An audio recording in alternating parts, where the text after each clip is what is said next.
ها بسم الله الرحمن الرحیم.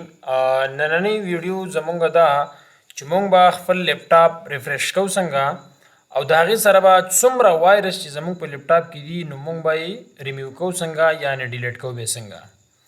د دې لپاره یو څو سټپ دي انشاءالله. دا څو سټپ چې تاسو په هفته کې فالو کوئ نو ستاسو لپټاپ به مکمل طور پر د څومره وایرس ستاسو لپټاپ کې دي دا به د هغې نه محفوظ وي او د هغې نه به صفا وي او ستاسو لپټاپ به ډیر زیات تیز کار کوي.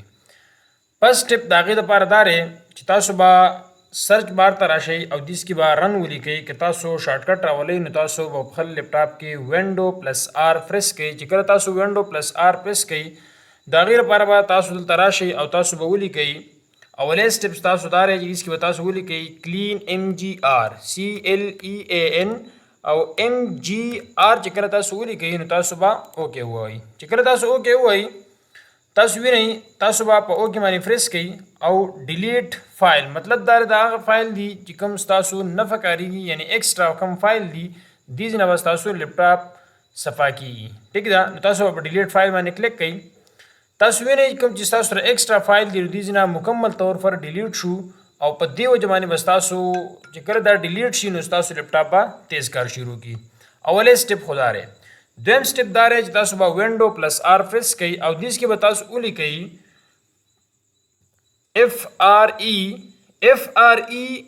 FREFETCH فری فیچ چې تاسو ولیکئ.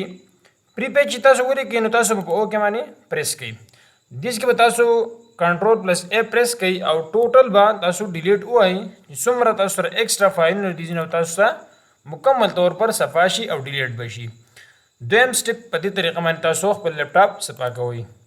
دریمه طریقه دا ده چې دریمه طریقې ته به تاسو راشئ او وینډو پلس آر به بیا پریس کوئ او دیس کې به تاسو ولیکئ TREE ټری. چې ټری تاسو څنګه ولیکئ او اوکې ووایئ اټومیټک به ستاسو هغه فایلونه ډیلیټ شي کوم چې تاسو سره ایکسټرا درسوي او کم ایکسټرا فایلونه وي ستاسو لپټاپ کې یا ځګې نیولی وي یا ستاسو لپټاپ سلو کړی وي. ټیک ده اوکې چې څنګه تاسو ووایئ اټومیټک ګورئ یو پړق وشي او هغه ډایرکټ ډیلیټ شي. تاسو وګورئ زه واپس وینډو پلس آر ان اوکې ګورئ ورته اټومیټک ډیلیټ شي. ټیک ده څلورم سټپ ستاسو دا دی چې دیس ته به تاسو راځئ په دیس کې به تاسو رن یې لیکئ. ټیک ده یا به تاسو ډایرکټ وینډو پلس آر پریس کوئ او دیس کې به تاسو ولیکئ د شپ سره به تاسو 5 بټن پریس کوئ پرسنټیج دپاره او دیس کې بولیکئ تاسو TEMP او بیا به پرسنټیج نشان بیا راولئ. ټیک ده دې نه پس به تاسو اوکې پریس کوئ او دې نه پس تاسو به کنټرول پلس A ووایئ چې څومره تاسو سره ایکسټرا فایل درسري دي نه به هغه مکمل طور پر تاسو ډیلیټ کړئ. دا ستاسو څلورم نمبر سټپ دی. پنځم نمبر سټپ ستاسو دا دی تاسو به وینډو پلس آر ته واپس راشئ. په دیس کې به تاسو ولیکئ MRT چې کله تاسو ولیکئ تاسو به اوکې باندې پریس کوئ. چې څنګه تاسو په اوکې باندې پریس کوئ په دیس کې به ستاسو یو وینډو راشي. تاسو وینئ وایي تاسو ټوټل فایل یعنی څونه تاسو سره ایکسټرا وایرس دغه درسدي یا هغه سافټویر وي که هر شیز وي چې وایرس وي دي مکمل طور پر ډیلیټ شي او وینډو به کلیر شي. اوکې چې کله تاسو په یس باندې کلیک کوئ نو ستاسو سره څومره ایکسټرا فایلونه درسري د دې ځینې به ډیلیټ شي. نو نیکسټ به کوئ. د نیکسټ نه پس تاسو به کلیک کوئ په کویک سکین باندې. ټیک ده دې نه پس به نیکسټ کوئ. تاسو وینئ اوس زموږ سره هغه فایلونه ډیلیټ کیږي کوم چې زموږ سره ایکسټرا راسوي. مطلب دا دی هغه فایل هغه مخکې زموږ سره فار ایگزامپل یو وایرس زموږ په لپټاپ کې وي داسې نور څه شي زموږ په لپټاپ کې وي نو دې په ترو باندې به مکمل طور پر کلین شي. دا به لږ ټایم لي خو په دې طریقه باندې به تاسو مکمل خپل لپټاپ صفا کولی شئ او په دې طریقه باندې به تیز کار شروع کړي.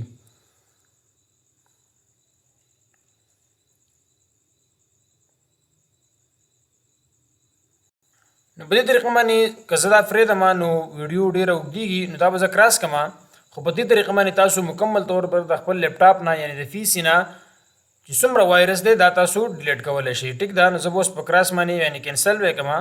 ټیک ده دا به زه واپس لږ وروسته بیا بېرته آن کړم ځکه اوس ویډیو سټارټ ډاونلوډ ټیم اخلي. ټیک ده مکمل طور پر دا ما کراس کو. نیکسټ سټپ ستاسو دا دی چې تاسو به دیس ته راشئ بېرته او یا به دیس کې رن ولیکئ او که رن نه لیکئ نو تاسو به دیس کې ولیکئ. دیس کې تاسو هم ډایرکټ شی لیکلی ANT ANTI چې کله تاسو ولیکئ چې تاسو وینئ وایرس 3 پروټیکشن چې کله تاسو په دې باندې کلیک کړئ په دې کې به تاسو سره راشي سکین آپشن به تاسو ته راشي. تاسو وینئ سکین آپشن په تاسو په سکین آپشن باندې کلیک کړئ او دلته تاسو په فول سکین باندې کلیک کړئ چې په فول سکین باندې تاسو کلیک کړئ دې نه پس به تاسو راشي سکین ناو ته. تاسو وینئ 4 فایل 5 فایل یعنی دا سره روان دي موږ سره ټول فایلونه چې کیږي او چې کوم زموږ سره ایکسترا وی هغه دي نه ریموو کیږي. نو دا هم لکه نه ټایم اخلي دا به هم کراس کما نو په دې طریقه باندې تاسو هم خپل لپټاپ صفا کولای شئ. ټیک ده. نیکسٹ سټپ زموږ سره دا دی چې تاسو به خپل لپټاپ که تاسو وینئ تاسو په دې طریقه ریفرش کولی هم شئ. خو د دې نه ښه خبردار چې تاسو ریسایکل بن ته راشئ په دې کلیک کوئ بیا پې رایټ کلیک وکئ او تاسو وینئ دیس کې لیکلی دی MT ریسایکل بن په دې باندې تاسو کلیک کوئ یس نو تاسو لپټاپ په دې طریقه هم ریفرش کیدی شي. ټیک ده. بله طریقه دا ده چې تاسو دیس کې اسې ولیکئ TEMP صحیح ده چې تاسو TEMP ولیکئ اوکې کوئ تاسو وینئ تاسو سره به ایکسټرا هغه فایلونه اوپن شي. ټیک ده. سوري دیس کې به تاسو راشي وینډو پلس آر ته چې کله تاسو راشي دیس کې به تاسو ولیکئ TEMP صحیح ده TEMP تاسو ولیکئ تاسو وینئ تاسو سره ټمپرري هغه فایلونه راشي دي کې به تاسو کنټرول پلس A او دا به مکمل طور پر ډیلیټ کړئ. ٹھیک ده. دا ما اوس ډیلیټ کړي نو ځکه اوس موږ سره دونه نشته. ٹھیک ده. نو دا یو څو طریقې دي په دې طریقه باندې تاسو خپل لپټاپ ریفرش کولی شئ او څومره وایرس چې تاسو په لپټاپ کې وي نو په دې طریقه باندې تاسو خپل لپټاپ نه وایرس ډیلیټ کولی شئ. امید ساتم چې دا ویډیو هم خوښ شي.